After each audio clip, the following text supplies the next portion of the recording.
예, 안녕하세요. 자, 오늘 간접정범에 대해서 공부를 좀 해보겠습니다. 자, 간접정범 우리 많이 들어봤죠? 그쵸? 자, 이 간접정범이라는 것은 정범은 정범인데 간접적으로 어떻게 돼요? 범죄를 저지르는 거예요. 그러니까 쉽게 말씀드리면은 우리 형법 제34조에서 규정하고 있는데 우리 형법 제34조에서는 뭐라고 말하고 있냐면은 어느 행위로 인하여 처벌되지 아니하는 자, 과실범으로 처벌되는 자를 교사 방조하여 이랬단 말이에요. 그래서 그래갖고 범죄의 결과를 발생하게 한 자를 처벌하고 있는데 여기 한번 좀 봐봅시다. 정범과 공범의 구별 기준 가운데 행위자의 여기 언더라인 거서봐. 외부적 행위 태양을 중시하는 견해가 있고요. 하나는 내면적 의도를 중시하는 견해가 있거든요. 그래서 넘버 1, 넘버 2로 좀 봅시다. 그래서 이 두 견해가 있는데 내면적 의도를 중시하는 견해를 취하는 경우에는 간접정범과 교사범을 구별하기 어려운 것이 아니라 오히려 용이하겠죠. 외부적 행위 태양만 따지고 보면 어떻게 돼요? 교사 방조하여 그랬으니까 마치 교사범처럼 보이겠죠. 하지만 조사를 해보면은 어떻게 돼요? 어느 행위로 인하여 처벌받지 않는 자, 과실범으로 처벌되는 자를 이용했다고 진술하게 되면은, 그죠? 진술이나 조사를 해서 밝혀내게 되면은 이것이 바로 뭐예요? 간접정범이 되는 거죠. 그렇다는 것은 뭐야? 그 내면적 어떤 마음씨를 먹고 이런 범행을 저질렀는지 그 범행자한테 물어봐야 되겠죠. 그죠? 그래서 내면적 의도를 중시하는 견해에 따르게 되면 간접정범이라는 거와 교사범은 오히려 구별이 용이하겠죠. 그죠? 예, 그래서 여기 틀린 거다. 자, 그래서 말씀을 좀 드려보는데 제가 그림 485에 갖고 좀 보여드릴 게 있어요. 자, 여기 한번 좀 봐보자고. 자, 깨끗하게 하고. 자, 우리가 형법 제34조에서 말하는 간접정범이라는 거 이렇게 있잖아요. 그죠? 34조에서 규정하고 있죠. 거기에 어떻게 나와 있냐면 어느 행위로 인하여 처벌받지 아니하는 자, 과실범으로 처벌받는 자를 교사 방조하여 그랬단 말이에요. 그래서 이 남자가 이 여자를 교사해갖고 또는 방조해갖고 어떻게 돼요? 범죄를 저지르게 되면은, 그죠? 범죄라는 것을 저지르게 되면은 바로 이 남자는 어떤 공범의 형태예요? 간접정범이라는 것이 되는 거고, 이 범행을 직접 실행한 사람은 어떻게 돼요? 정범이 되지만은, 그죠? 위에 나와 있는 것처럼 어느 행위로 처벌받지 아니하는 자, 과실범으로 처벌되는 자겠죠. 그죠? 그래서 범죄의 사정을 모르는 자, 쉽게 말씀드리면은 그 범행에 자기가 가담되고 있다는 것도 모르는 거야. 그죠? 예. 그러니까 다시 한번 말씀드리면은 이 간접정범이라는 것은 얼뜻 외관으로 보기에는 꼭 교사나 방조범처럼 보여요. 그죠? 그래서 아까 전에 여기 나와 있지만은, 그죠? 잠깐만. 그래서 아유, 왜 이러냐? 이거 빨리 안 되냐?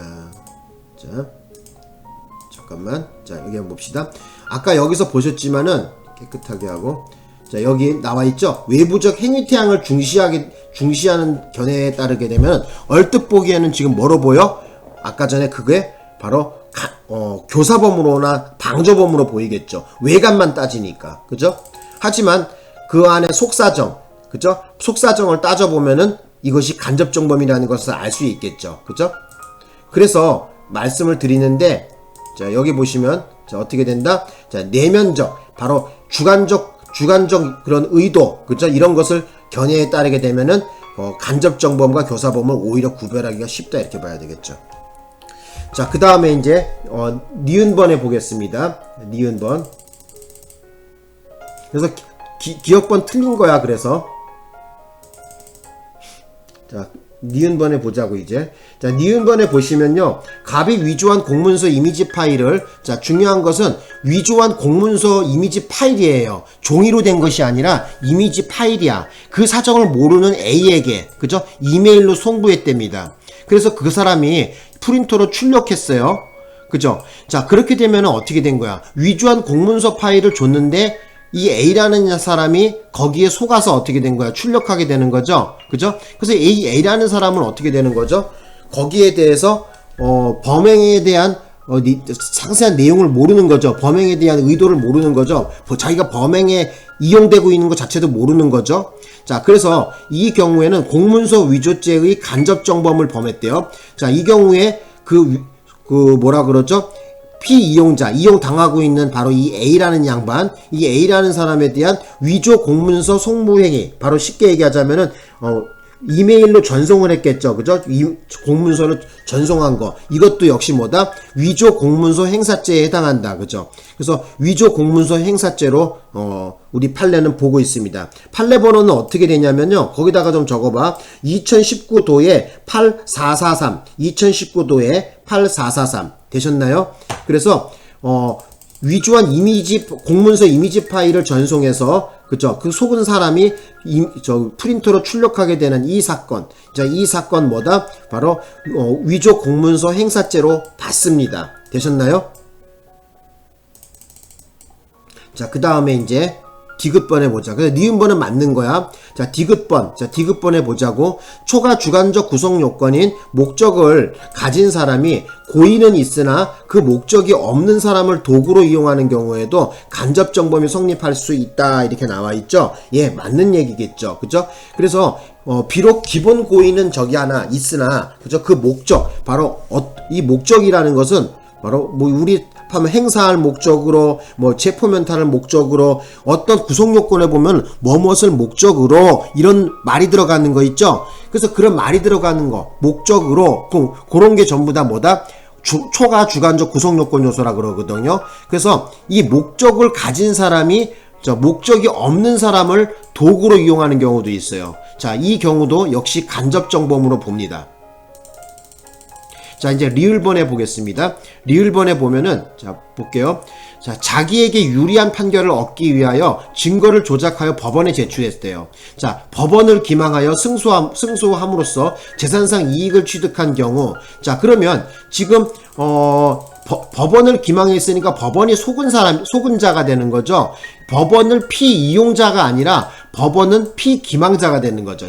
기망을 당한 거죠. 속은 거죠. 그래서 사기죄의 간접정범이 성립한다. 예, 그래서 요 부분이 틀려서 틀린 지문입니다. 리을번 틀렸어. 그래서 자, 그 다음에 이제 미음번 해봅시다. 그러니까 리을번 같은 경우에 그러니까 이 끄트머리만 보면 안 된다는 거야. 그죠?